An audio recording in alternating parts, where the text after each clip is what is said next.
ចាសូមជម្រាបសួរពុកម៉ែបងប្អូនចូលមហាជនទាំងអស់ថ្ងៃនេះខ្ញុំមានវិធានបទមួយដែលនិយាយអំពីយកម្រាមដៃសង្កត់ត្រឹមត្រង់ពីចំណុចនេះហើយយើងទុករយៈពេលត្រឹមតែ60វិនាទីអាការៈឈឺក្បាលរបស់លោកអ្នកនឹងបាត់ភ្លាមមួយរំពេចចាតើអ្នកឧស្សាហ៍ឈឺក្បាលញឹកញាប់ច្រើនប៉ុន្មានដងហើយសំណាងមិនល្អអាការៈឈឺក្បាលជាជំងឺទូទៅរបស់មនុស្សលោកសពថ្ងៃមនុស្សម្នាក់ជ្រើសយកការសមាធិដើម្បីព្យាបាលបញ្ហាឈឺក្បាលនេះប៉ុន្តែមានមនុស្សតិចតួចណាស់ដែលដឹងថាមានវិធីមួយអាចបំបត្តិអាការៈឈឺក្បាលនេះដោយមិនចាំបាច់ប្រើថ្នាំចា៎អ្នកអាចចប់បញ្ហាឈឺក្បាលធ្ងន់ធ្ងរមួយនេះបានយ៉ាងងាយដោយគ្រាន់តែយកម្រាមដៃរបស់លោកអ្នកចុចនិងសង្កត់ត្រង់ពីចំណុចនេះហើយយើងទុករយៈពេលតែ1នាទីចា៎មិនថាអ្នកឈឺក្បាលដោយសារប្រឹងធ្វើការពេកឬបញ្ហាផ្សេងទៀតឡើយប្រើវិធីនេះជាដំណោះស្រាយដ៏ល្អបំផុតសម្រាប់លោកអ្នកចា៎គ្រាន់តែ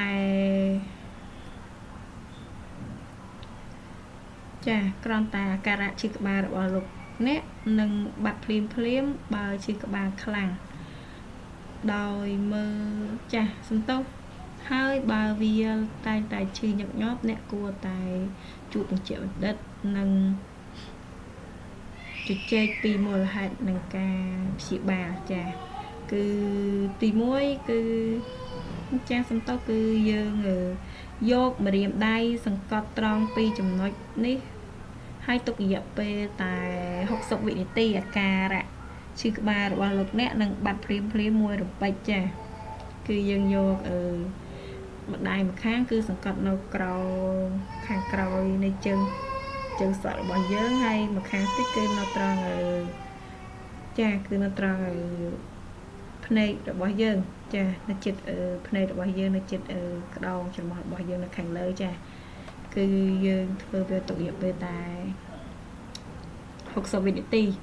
អាការៈរបស់លោកអ្នកនឹងអន់ឈឺពេលយើងដាក់វាហើយយើងគឺញីវាថ្នមញីវាថមរហូតដល់60វិនាទីលោកអ្នកនឹងមានអាការៈធូរស្បើយចាពីការឈឺក្បាល